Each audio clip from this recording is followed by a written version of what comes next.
Hi gang, I teach at Stony Brook University. I'm in digital media, design, digital media, performance, human-computer interface, all that mashup. I'd like to talk about the relationship between archive and simulation. And it came out kind of around this topic since I had these Russian students who came to America and joined the military, like 2000, 2002, right?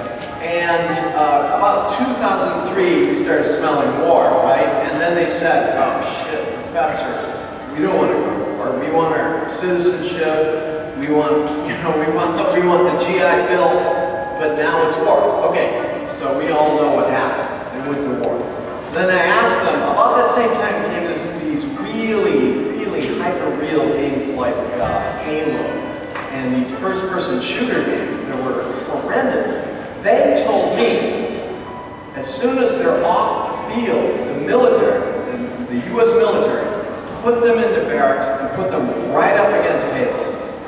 So we see a whole development of American citizenry that doesn't know this difference between what is an archive and what is simulation.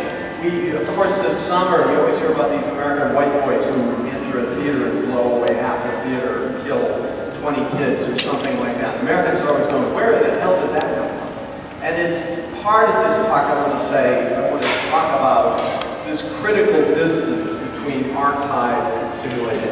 This is what I'm working on with my students at Stony Brook. And we work a lot, we work with Shakespeare, right? So I'm in the art and theater department. Right now we're dealing with Coriolanus, the Tempest, and parts of Macbeth, Lady Macbeth. This is a neurosensor. I love these things. This thing, if you look, it's called a mind wave, if you want to pick it up. And if you want to code swap with me, I'm into code swapping, if you got code to swap with me. I started Frankenpatch this one myself in Maximus B. And what it does, this was actually online, is pulling 6 different waves off. Achilles talked about hertz, how many hertz are actually coming from our bodies. I've got going here about 6 to 10 hertz going back and forth in 4 different types of waves. Now at Stony Brook, we tried a more expensive model called the emotive, and you had to put like 23 pads and lube it up with saline oil and all of that. It's supposed to read 5 emotions, and you're supposed to calibrate 5 emotions. And it's just too complicated. This one, like Coder Kid, put this on, attach an Arduino to his air conditioner, and turn his air conditioner on with his anger. That's how we started out. This is the Model T. It's about 80 bucks. Just takes you 180 degrees one way or the other. Right now, I'm moving the music with my emotions. Let's try and get calm. And you say, but how does that work? These are actually the hertz coming through the facial muscles. I never know if screen refresh. These are to do an accurate job, we actually need to surgically go inside their skull and put the nose right to the skull. But this is an interpolation of about 4 different types of waves. The theta, the alpha, the beta, the delta, and the gamma is like a glue wave that holds it all together. So it's doing the job. You've got this constant feed out, and it's rolling into here, and from here, I'm about a C+ with Maximus B. Only started like 3 or 4 years ago. How many know Max in here? Maximus B? It's coding for artists. So we made this patch. We found this online, how to actually pull this off. And this program gives a demonstration of what I'm actually teaching at Stony Brook, to integrate these interfaces, to actually talk about the philosophy of archive and simulation. Now look at here. This is another project. I'm kind of lucky to be an associate professor at the 2nd most diverse university in America. It's like only a 1/3 white. These kids are from everywhere: China, India, Egypt, all of that. and they come in with their stories. So here's what we did as an assignment. Down this patch, I have an insertion for a movie. Now I've asked them all to go make a quick movie from their grandparents on up to them. I'm going to load up my film. And it's to demonstrate this concept of what is archive? Where does archive live? Where does it, how do we feel it? What is simulation? This could be a kind of a consensus reality right here, a convention. But it could also be a surreal way for people to get together. We don't know. We don't know the critical take. Here's my example. Here I've loaded a film of my family. It's about a 5-minute film from pictures of my past, my grandparents, my parents, things like that. My boyhood in Minnesota, all of that. I go to the film. So not only is it playing music, you barely hear it. I'm sorry you didn't get that program. Got some wild guitar music. But the idea, I take my students from everywhere, India, China, whatever. We turn around and we have them face the images. And in this temporal A to Z placement of these family photos and archive, the student will emotionally, as I'm doing now, you can see, my dad. And the higher registers are excitement. The lowers are calmness. So I see my dad get excited. We can temporally jump around in this limited amount of this bracket, this archive. Very simple, personal archive. So hopefully it was a very simple, illustrative way of showing the students that we swim in an archive. It's all art. And that leads me to my thesis. Let me just show you. I can't run both programs at once because, I'm a multitasker, but this is a little too much. So I'm going to cut out of Maximus P. Again, those who want to trade. Down here is the actual patch, which we can hook up to motors. Now we're doing part of our Macbeth with kind of a puppet this size. We're taking a windshield wiper motor like this, and it'll flip the puppet around like this according to your anger or excitement or whatever as part, just a sketch within this Macbeth. Everyone loves Shakespeare, right? So we're trying to integrate, mash up these different forms for a production in New York and then Edinburgh. So I'm going to cut out of this one, or let me just cut into this one. Oh, it's on.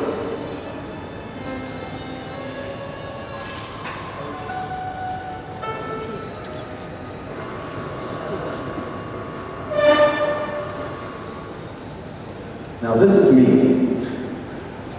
It's kind of beautiful. It's kind of what Achilles was talking about also. Sorry about the screen set.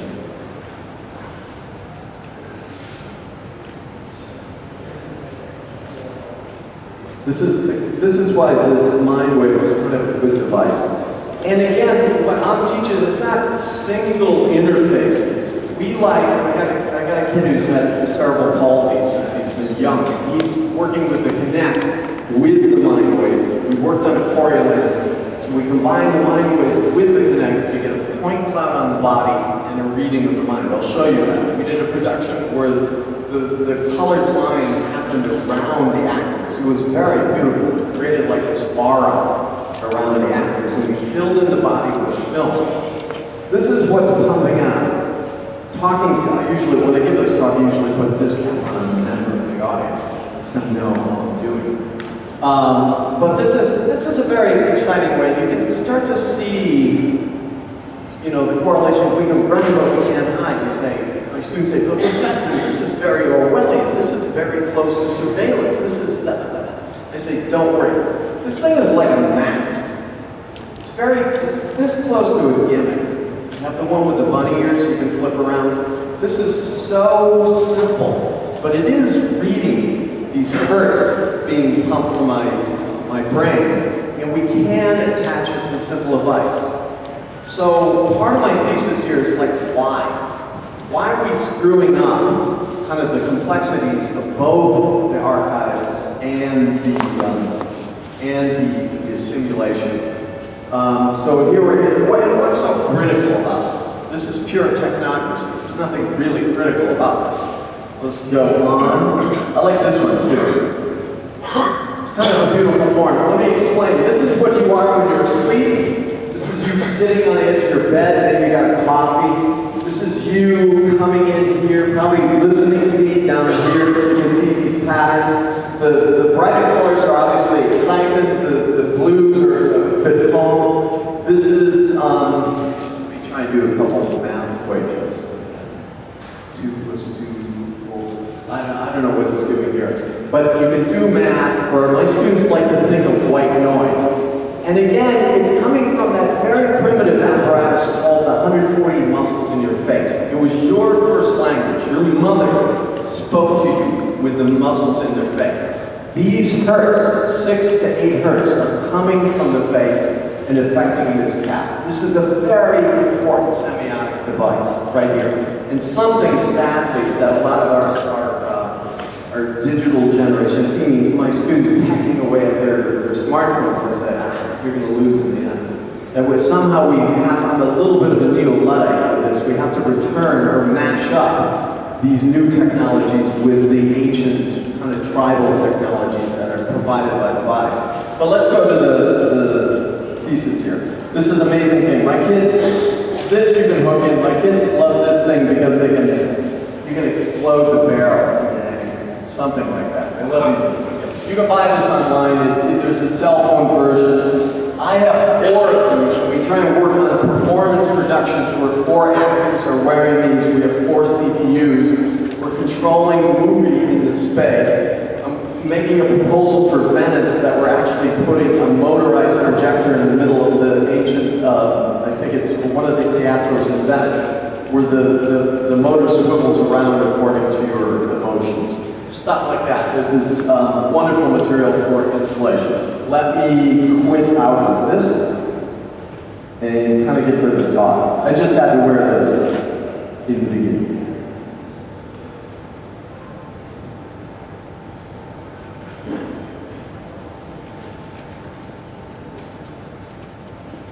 Yes. Okay, so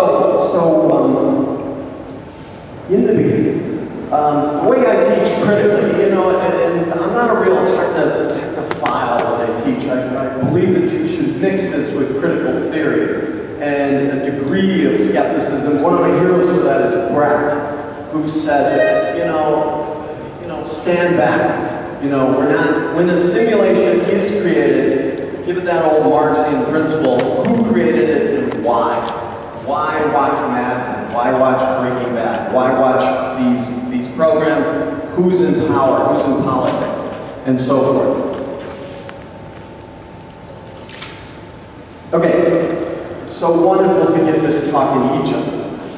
For 5,000 years, until the year 2003, 5 exabytes of information were generated.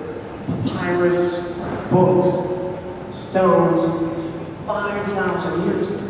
Anyone have a guess how fast it takes to replicate that? 2 days. 2 days now, the world is generating what it took from the inception of Egypt until the year 2002. This is astounding. The amount of archive that is actually being produced every day. And it makes you think, what is the end of Facebook? Where is it all going? Is it only to provide this giant sarcophagus on the human race and say, this is what they were for a future generation? Say, this is the Egyptian revolution has happened in Facebook. But where is it all going? How will it be recorded? Every 2 days, 5 exabytes is generated. So my imperative is to say, especially for the young people pecking away at their smartphones, what are we using it for? Are you just watching Halo so you can go off and kill better in Fallujah? Had a couple of students who returned from Fallujah. It was unbelievable. The nightmare that young Americans and young Iraqis had to go through in the name of simulation. simulating patriotism, and the like. What else? The amount of archival information placed in computer systems doubled or mirror the capacity of human knowledge placed in libraries, analog databases, doubled from the beginning of civilization in 2003. That was a critical year for archives. Now, most of these archives go to other places, and let me get to, this was interesting.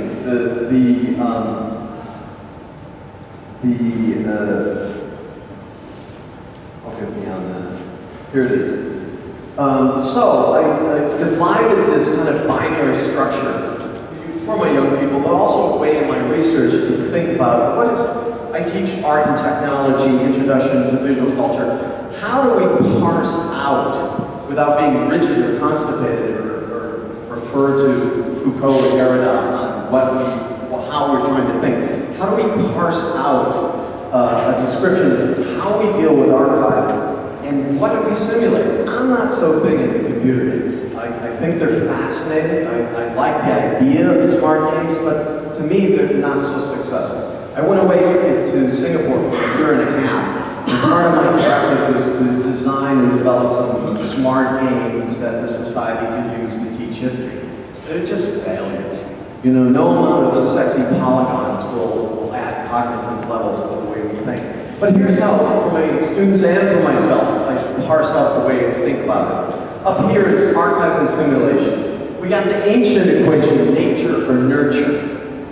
Why do we act the way we act? Because your dad acted that way, you know? Or maybe dad gave you the genes to act that way. Or maybe it was your environment. Or the indigo bunting that migrates vast miles, looks at the stars, and this bird navigates by the stars, interiorized in their genes.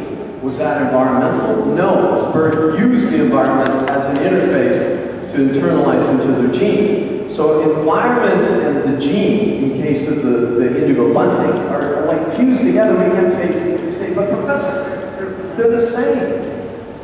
The archive and simulation are actually the same. But I say to the student, we're lost in archives. We have nothing but archive to swim through. Why are we getting advanced degrees when all of our information is outside? And one of the troubling aspects I have is the younger generation losing the capacity to retain meanings because of Google. Why should they physically retain or work at this aspect of retaining meanings? Because Google answers it for them. It's this exteriorization of memory that happens. Moving down, the genes, environment, world, and spectacle. Brecht talked about spectacle. Brecht said, don't suspend thy disbelief. Brecht had that method where he says, okay, stop. Fourth wall, pull the fourth wall up. How are we entering into this space? So did Guy Debord. Guy Debord, the French philosopher, said this also. It's like, okay, who's in charge here? Who made the spectacle? And how do they work through that? These last two are kind of Marxist, neo-Marxist, use and exchange base and superstructure. We professors are professing superstructure. That's the gig. We ain't doing a hell of a lot of good in terms of base. So the superstructure is actually the culture surrounding the base work that happens in a society. And all this ends up in the interface, and the critical simulation, part of my thesis, is and happens by parsing out of two sides. This archive simply is, to apply kind of ancient Greek philosophy. This is Aristotle. Ancient Greek philosophy. This is what ought to be. We ought not to kill. Well, we've seen enough Halo, we know it's easy to kill someone in Halo. How did these American boys get supremely alienated and know the difference between the halo and entering the theater during Batman and blowing away half the theater? This is an amazing problem that Baudrillard and a number of French philosophers have actually described. This is, I think it's James Beers talked about these binaries. First binary, network and information. This is what we get as raw data. Interface and interactivity is what ostensibly I teach. This thing. Yes, I can take it off. This is hooked up with a Bluetooth to the computer. There's a version with a cell phone you can go around, and my students are actually hacking it up with Android to send these packets out with that to do various things. And that ultimately leads to organize, self-organize. What is an archive? And what do we choose to simulate? Do we make things? I used to teach in Korea, and part of the industry was intensely interested in making the killer game, making sexier polygons so it becomes a big seller. This is also kind of a quest in America to do this make things sexier and smoother and slicker and whatever, so that the simulation becomes very seductive. Blah, blah, blah, blah. Brecht said, wait, stop. There is no fourth wall. We're all inside the theater. It's just a story. It's just storytelling. And we say, Brecht, does this include my DNA? He said, sure. Well, why and how would I make a story out of my DNA? Well, I'm going to make a story about your DNA, but realize that 80% of my DNA is just in strands. Just exist, this kind of junk DNA. And what Brecht was combating against was the Greeks. This old Plato in the Platonic cave saying that professors give you this job, and that all your workers have to deal with over here is illusion. So actually, Brecht is combating 2,500 years of maybe a misperception, a misplaced value, saying those who put your nose in books actually have wisdom, and those who are trying to slave away building pyramids, all you have is illusion and fear, you know. This is what the technophiles want us to go to. Somehow, the degree of social connectivity and the degree of information connectivity leads us to this kind of like AI meta-web. This is Ray Kurzweil and all of these technophiles who talk about one day the stock market will live, and one day that all of these forces are sort of combined together. Maybe your parents or your grandma has email and that's all she can deal with. But somehow the interpolation between the degree of information connectivity and the degree of social connectivity meet up in this meta-web. This includes smart marketplaces, global brain, knowledge networks, enterprise mind, group mind, site blogs, semantic weblogs. To me, it sounds very Orwellian. Does anyone want something out there churning away for the sake of itself, apart from the human kind? This is what we have. Probably the workers on the pyramids only have this. What we have down here in Facebook are these 4 floating points, and our social relationships here past 2 or 3 days. This is all we have down here in our insect level of dealing with our social media and dealing interpersonally with each other. We make judgments of equality with each other. We evaluate each other, not just monetarily, but how much is this guy worth to talk to for 5 minutes? Things like that. Authority ranking, that's a biggie in all societies. We say that's what holds all societies together. My particular country, all my presidents have daddy problems. So it's a question of authority that is paramount. And finally, community sharing. So already we see a critical disjunction between what we're supposed to know down here and then what actually goes on up in this so-called meta-web, or whoever controls the meta-web. And this is what happens in the classroom. This is the temporal dimension. What can be processed immediately, what has maximum presence, maximum stallions.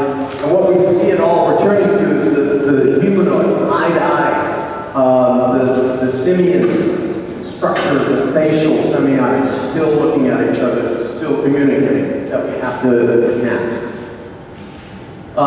This is just my version of where the database, and this is very platonic, core. The crust is the simulation. That's our society. Somehow there was a mystical aspect to it. The little line is communication with it. Then we go to the Romans, Augustine, the early Christian Europe is talking about directly speaking to the archive, which might be a deity. We proceed to the Renaissance, where all these happy agnostics were talking about, oh, if we look at this perspectively, we'll understand what the body is, what simulation is, what archive means. And Shakespeare, Dante, Da Vinci, Michelangelo were half scientists, half artists, talking about if we put the perspective machine on something, we can understand it. Unfortunately, it all changed with modernism. Kant, above all. Immanuel Kant said, okay, we don't know what archive is at the core. We know what simulation might be, but art and science are two different things. And from that Kantian division, we got our problems. In the West, technology took off. Art was sort of a hobby. And so I think someone was talking about Walter Benjamin yesterday. Somehow the aura was lost between these two dimensions after. I'm a big Immanuel Kant fan, but that's where the problems occurred in the West, thinking about this form. Then we go to the postmoderns, which to me, I'm glad we're out of that stage because they were just, in a bad way, not even a Nietzsche way, talking about nihilism. And here's what I want to say about it. I like this quote from Paul Virilio. It's a very good quote. It's like the human being consists of three parts: body, soul, credit report. And the credit report, especially in America, is this blue monster that's somehow separated from the original difficulty for 5,000 years on the body, on the soul. No, your credit report. And this is the thing we have to actively combat. We have to combat with our work, with our critical work, to say that it's no longer a dialogue between body and soul that's the problem. It's this third thing that's developed, that the machine, the metaweb, the way we subscribe to the telematic as if it runs on itself, has taken on a life of its own. Not in an AI way, but the way we obey it. As happened in that dimension. Blah, blah, blah, blah, blah. This is the way I started thinking with my students about a particular interface. As I said, I have a Connect in my thing. We use the IR Connect camera with MindWave. We like to mash it up. But this is the way I talk to my coders. And my coder gets, what the hell? I said, just hang with it. Unload everything.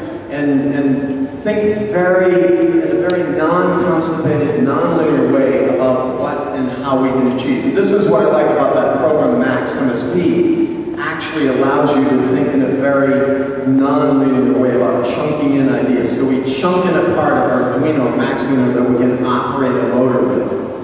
We don't know why we want the motor. We can take it away once it's done, but the Max MSP allows us to almost think like artists about technology. And this is how we think about the body. These are little diagrams we do when we do a performance. We think about breaking down the body. So this is body history. This was a couple of Indians in my class said, well, what do you think about the chakras? Why don't we make a program for yoga? Why don't we make a program for brain and spinal injuries? Why don't we make a program about teaching yoga to autistic kids so they loosen up their muscles? And said, fine, but how are we going to connect up here?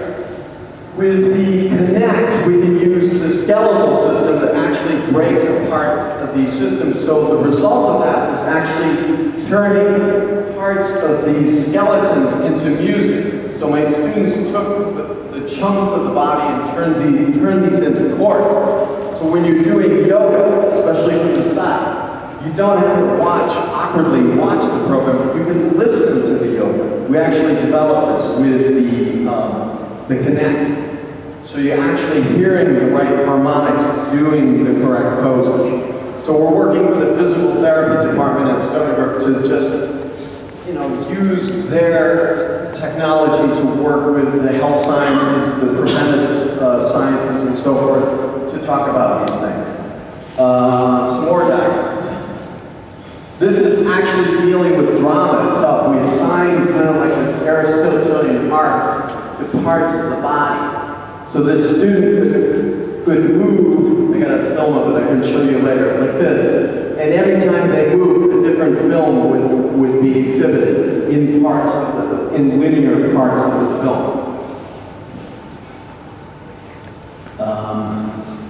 Harmonies, music, film, and here's the result. Here's what we did. This is a very beautiful program.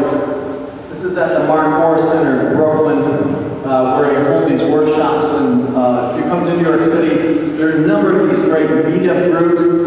An old student of mine formed this group called the Volumetric Society of New York, and it's about 400 members, people who hack up to connect. And we all get together with dancers, and we throw these connect set dancers and we try and work it out. This is a very beautiful program he created. On the inside are film archives, picking out the bodies over here, picking out the bodies. On the outside, we put the mind wave on a dancer. It's actually recording her emotions. So the brighter colors will get it. Here are the musicians, I like Jay's microphone. And here it is. Film on the inside, on the actor, recorded with the Connect.